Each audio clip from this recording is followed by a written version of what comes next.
पार्थाय प्रतिबोधितां भगवता नारायणेन स्वयं व्यासेन ग्रथितां पुराणमुनिना मध्ये महाभारतम् अद्वैतामृतवर्षिणीं भगवती अष्टादशाध्यायिनी मम्ब त्वामनुसन्दधामि भगवद्गीते भवद्वेषिणी गीते भवद्वेषिणी। तृतीयोऽध्यायस्य त्रयोदशः श्लोकः। यज्ञशिष्टाशिनः सन्तो मुच्यन्ते सर्वकिल्बिषैः भुञ्जते ते त्वघं पापा ये पचन्त्यात्मकारणात्। यज्ञशिष्टाशिनः, यज्ञ से शेष बचे हुए अन्न को, अशिनः खाने वाले, संतः संत पुरुष सज्जन पुरुष, सर्व किल्बिषै मुच्यन्ते सभी पापों से छूट जाते हैं। संता का अर्थ हुए भी हो सकता है, या यज्ञ से शेष बचे हुए अन्न को खाते हुए सभी पापों से छूट जाते हैं। ते तु किंतु वे तो, जो पचंती आत्म कारणात् जो केवल अपने लिए ही पकाते हैं।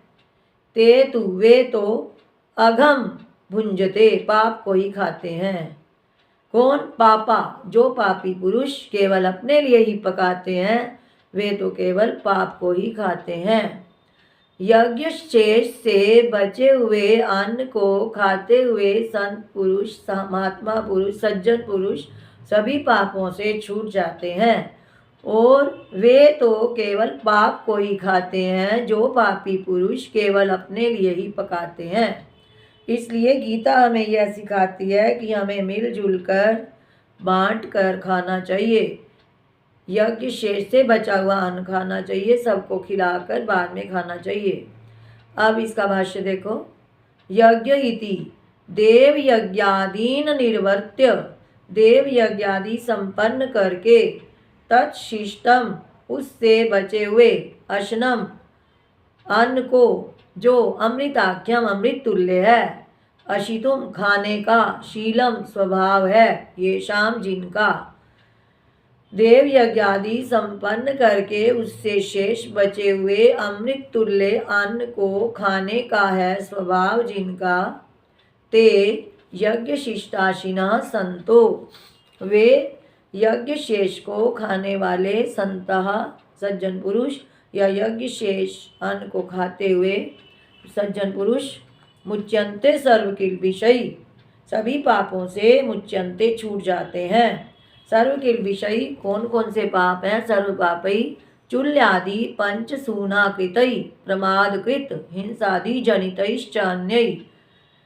चुल्ली, कुंडनी, ईंधन जलाना, चक्की, झाड़ू और जल रखने के स्थान, ये 5 गृहस्थ पुरुष के घर हिंसा के स्थान होते हैं। यहाँ पर जाने अनजाने कोई ना कोई हिंसा हो ही जाती है। इसलिए कहा सर्व पापै चुल्य आदि पंचसूनाकृतै, चुल्ली आदि 5 हिंसा रूपी पापों से, जो प्रमाद से हिंसा हो जाती है, जाने अनजाने में हो जाती है, हिंसा आदि जनितै हिंसा आदि से उत्पन्न, अन्य और अन्य भी किल्बिषै पापों से वे पुरुष छूट जाते हैं जो यज्ञ शेष अमृत तुल्य अन्न को ग्रहण करते हैं। इसके विपरीत ये तू किंतु जो आत्मम भर्यो केवल अपना पेट भरने के लिए ही भुंजते खाते हैं, भोग करते हैं अन्न का, यानी अकेले अकेले ही। ते तू वे तो अघम पापम पाप को ही भुंजते खाते हैं। स्वयं अपि पापा वे स्वयं भी पापी हैं। ये पचंती पाकम निर्वर्त्यंती जो पकाते हैं, पाकम निर्वर्त्यंती पाक क्रिया को संपन्न करते हैं, आत्म कारणात् आत्म हेतु अपने लिए ही, जो पाक क्रिया पकाने की क्रिया करते हैं, अपने लिए ही पकाते हैं और खा लेते हैं, वे तो पापी हैं, मानो पाप को ही खाते हैं। भाष्य। देव यज्ञादीन निर्वर्त्य तत्शिष्टम अशनम अमृताख्यम अशितुम शीलम येषाम ते यज्ञ शिष्टाशिनः संतो मुच्यन्ते सर्वकिल्बिषैः सर्वपापैश्चुल्यादि पंचसूनाकृतैः प्रमाद कृत हिंसादि जनितैश्चान्यैः ये तु आत्मं भर्यो भुञ्जते ते तु अघं पापं स्वयमपि पापा ये पचन्ति पाकं निर्वर्त्यन्ति आत्मकारणात् आत्महेतोः। किसी के काम जो आए उसे इंसान कहते हैं, पराया दर्द अपनाए उसे इंसान कहते हैं। करने को तो पशु भी अपना गुजरान करते हैं, भरने को नहीं। ये अकेले ही जो खा खा कर स्वयं गुजरान करते हैं, भरने को तो पशु भी अपना पेट भरते हैं। बशर जो बांट कर खाए उसे इंसान कहते हैं। किसी के काम जो आए उसे इंसान कहते हैं, पराया दर्द अपनाए उसे इंसान कहते हैं। तो आज का ये श्लोक है कि गीता हमें इंसान बनाती है। इंसान वही है जो पराया दर्द अपनाए, दूसरे के काम आए। तो नहीं तो पशु हैं, आया ना स्वयं अपि पापा। इतश्च अधिकृतेन कर्म कर्तव्यम। इस प्रकार अधिकारी पुरुष के द्वारा कर्म किया जाना चाहिए।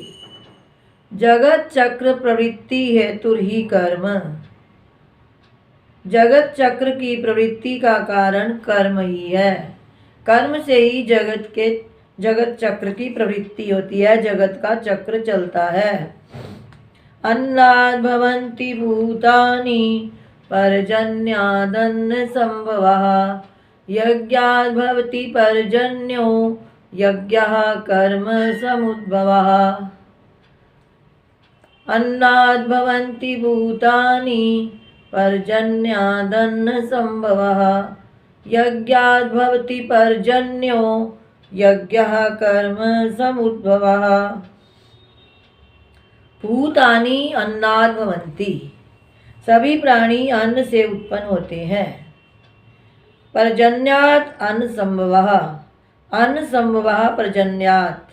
और अन्न की उत्पत्ति वृष्टि से होती है। पर्जन्यात् वृष्टि से होती है।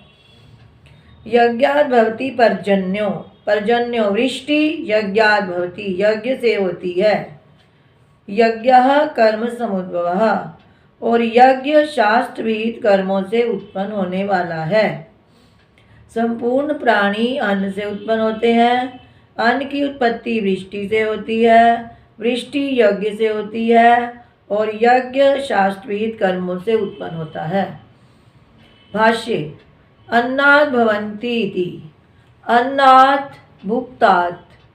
भुक्तात् खाए हुए अन्न से। लोहित रेतः परिणतात्। जो अन्न शोणित और वीर्य के रूप में परिणत हो जाता है। स्त्री का खाया हुआ अन्न शोणित, पुरुष के द्वारा खाया हुआ अन्न रेता वीर्य।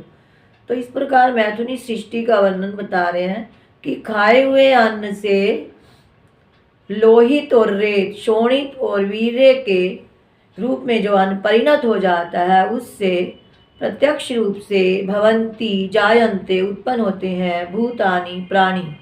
सभी प्राणी उत्पन्न होते हैं खाए हुए अन्न से। और वह अन्न कैसे उत्पन्न होता है? पर्जन्यात् वृष्टे। वृष्टि से अन्नस्य संभवो अन्न संभवः। अन्न की उत्पत्ति होती है, अन्न संभवः। और पर्जन्यः यज्ञात् भवति पर्जन्यः। पर्जन्यः वृष्टि यज्ञात् भवति यज्ञ से होती है। मनुस्मृति का उदाहरण दे रहे हैं। अग्नौ प्रास्ताहुति सम्यग् आदित्यम उपतिष्ठते आदित्या जायते वृष्टिर् वृष्टेरन्नं ततः प्रजाः इति स्मृतेः। अग्नौ प्रास्ताहुति सम्यक। अग्नि में सम्यक ठीक प्रकार से भली प्रकार से विधि विधान पूर्वक प्रास्ताहुति का अर्थ है डाली गई आहुति आदित्यम उपतिष्ठति सूर्य को पहुँचती है। आदित्या जायते वृष्टि और सूर्य से वृष्टि होती है। वृष्टे अन्नम वृष्टि से अन्न होता है। ततः प्रजा और उससे प्रजा उत्पन्न होती है। ऐसा मनुस्मृति में भी कहा गया है। श्रुतियों का अनुसरण ही स्मृतियाँ करती हैं। तो मनु महाराज जी की स्मृति है, उन्होंने भी ऐसा ही कहा है कि विधि पूर्वक यज्ञ में डाली गई आहुतियाँ सूर्य में पहुँचती हैं और सूर्य से वृष्टि होती है। वृष्टि से अन्न होता है और उससे संपूर्ण प्रजा उत्पन्न होती है। इति स्मृते यज्ञो अपूर्वम, इस प्रकार यज्ञ अपूर्व है यानी अलौकिक होता है। और सच यज्ञ वह यज्ञ कर्म समुद्भवा कर्म से उत्पन्न होने वाला है। ऋत्विक यजमान्योश्च व्यापारः कर्म, ऋत्विक और यजमान की चेष्टा को कर्म कहा गया है। यज्ञ में जो आचार्य होते हैं उनको ऋत्विक बोला जाता है। चारों दिशाओं के 4 ऋत्विक मुख्य होते हैं और 16 यजमान भी होते हैं। इस प्रकार ऋत्विक यजमान योश्च दोनों का बताया। ऋत्विक और यजमान के व्यापार को कर्म कहते हैं। जैसे एक दिशा का होता, उद्गाता, अध्वर्यु, ब्रह्मा, चारों दिशाओं में प्रमुख 4 आचार्य बैठते हैं जब बड़ा यज्ञ कराया जाता है। जब यहाँ पर भी विराट यज्ञ हुआ था, हरिहरात्मक यज्ञ, तो उसमें था ऐसा।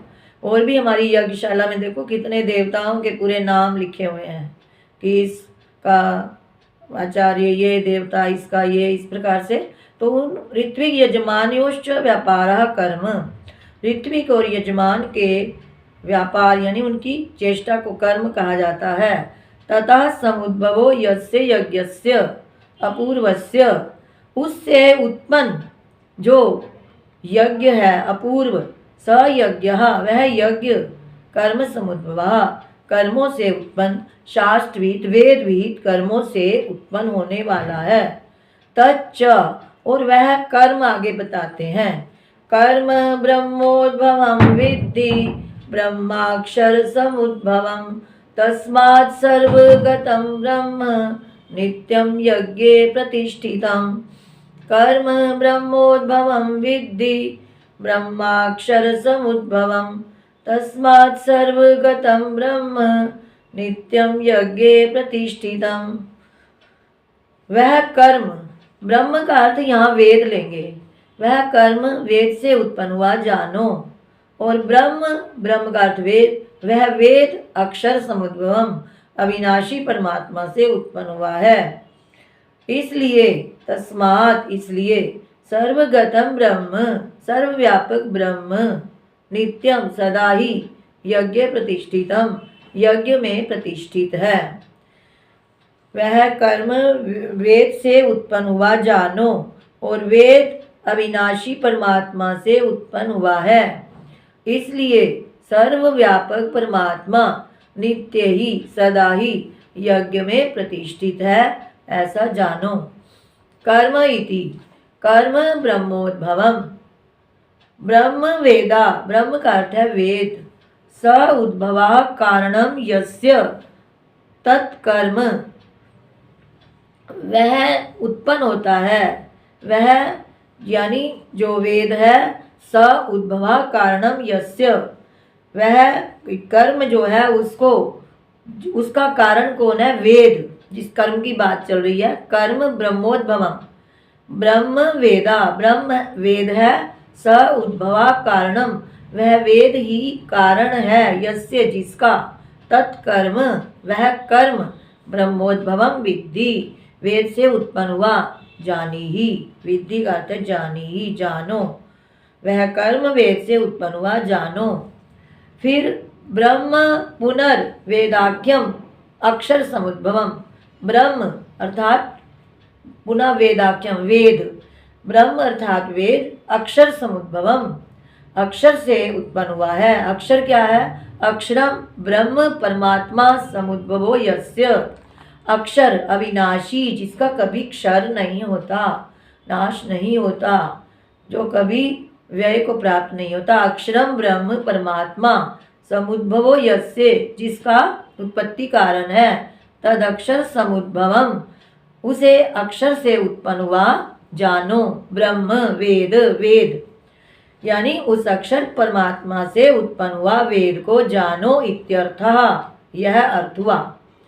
यस्मात्, जिस कारण से, साक्षात परमात्माख्यात अक्षरात, यहाँ त मीठा हुआ है कई गीता में, त आधा लगा लो, अक्षरात पुरुष निश्वासवत् समुद्भूतम ब्रह्म, जिस कारण से साक्षात परमात्मा अक्षरात अक्षर अविनाशी परमात्मा पुरुष, पुरुष से निश्वासवत् समुद्भूतम, निश्वास की तरह उत्पन्न हुआ है। जिस अविनाशी अक्षर पुरुष परमात्मा से श्वास निश्वास की भांति वेद उत्पन्न हुआ है। तस्मात् सर्वार्थ प्रकाशकत्वात्, इसलिए संपूर्ण अर्थों का प्रकाशक होने से, सर्वगतम, वह सर्वव्यापी परमात्मा, यह अर्थ हुआ।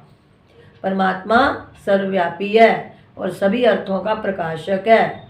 सर्वगतम अपि सन, और सर्वव्यापक होते हुए भी, नित्यम, नित्य ही, सदा यज्ञ विधि प्रधानत्वात्, वह परमात्मा यज्ञ विधि का प्रधान होने से, यज्ञ विधि का प्रमुख कारण होने से, यज्ञ प्रतिष्ठितम, यज्ञ में सदा ही प्रतिष्ठित है।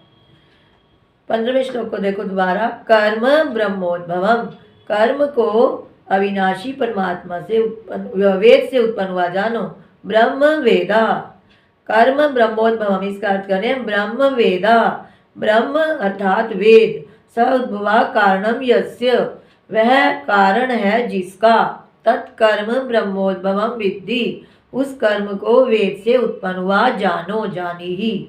ब्रह्म पुनर्वेदाख्यम, और वह पुनः ब्रह्म अर्थात वेद अक्षर समुद्भवम, अक्षर समुद्भवम, अक्षरम ब्रह्म परमात्मा, अक्षर अर्थात अविनाशी ब्रह्म परमात्मा है। समुद्भवो यस्य, जिसका उत्पन्न करने वाला, तद अक्षर समुद्भवम, वह अक्षर परमात्मा से उत्पन्न हुआ है। ब्रह्म वेद, वेद, यह अर्थ हुआ।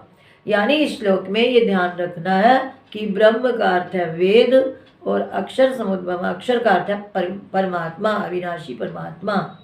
यस्मात् साक्षात परमात्माख्यात, जिस कारण से साक्षात अविनाशी अक्षर परमात्मा पुरुष से निश्वासवत् समुद्भूतम ब्रह्म, श्वास निश्वास की तरह सहज ही वेद उत्पन्न हुए हैं। इसलिए तस्मात् सर्वार्थ प्रकाशकत्वात्, संपूर्ण अर्थों का प्रकाशक, संपूर्ण सृष्टि का प्रकाशक, सर्वगतम, वह ब्रह्म सर्वव्यापक है। सर्वगतम अपि सन, और सर्वव्यापक होते हुए भी, नित्यम सदा, नित्य ही सदा, यज्ञ विधि प्रधानत्वात्, वह परमात्मा यज्ञ विधि का प्रधान कारण होने से, यज्ञ प्रतिष्ठितम, यज्ञ में प्रतिष्ठित ही कहा गया है। दोनों श्लोकों का भाष्य। अन्नाद् भवन्ति इति, अन्नाद् भुक्तात् लोहित रेतः परिणतात् प्रत्यक्षं भवन्ति जायन्ते भूतानि पर्जन्यात् वृष्टेः, अन्नस्य संभवो अन्न संभवः, यज्ञाद् भवति पर्जन्यः, अग्नौ प्रास्ताहुति सम्यगादित्यम् उपतिष्ठते, आदित्यात् जायते वृष्टिर्वृष्टेरन्नं ततः प्रजाः इति स्मृतेः। यज्ञो पूर्वं स च यज्ञः कर्म समुद्भवः, ऋत्विक् यजमानयोश्च व्यापारः कर्म, ततः समुद्भवो यस्य यज्ञस्य अपूर्वस्य स यज्ञः कर्म समुद्भवः। तच्च कर्म ब्रह्मोद्भवं विद्धि ब्रह्माक्षर समुद्भवं, तस्मात् सर्वगतं ब्रह्म नित्यं यज्ञे प्रतिष्ठितम्। कर्म इति कर्म ब्रह्मोद्भवं, ब्रह्म वेदः, स उद्भवः कारणं यस्य, तत्कर्म ब्रह्मोद्भवं विद्धि जानीहि, ब्रह्म पुनर्वेदाख्यम अक्षर समुद्भवम अक्षरम ब्रह्म परमात्मा समुद्भवो यस्य तदक्षर समुद्भवम ब्रह्म वेद इत्यर्थः। यस्मात् साक्षात् परमात्माख्यात् अक्षरात् पुरुष निश्वासवत् समुद्भूतं ब्रह्म तस्मात् सर्वार्थ प्रकाशकत्वात् सर्वगतम् सर्वगतमपि सन् नित्यं सदा यज्ञ विधि प्रधानत्वात् यज्ञे प्रतिष्ठितम्।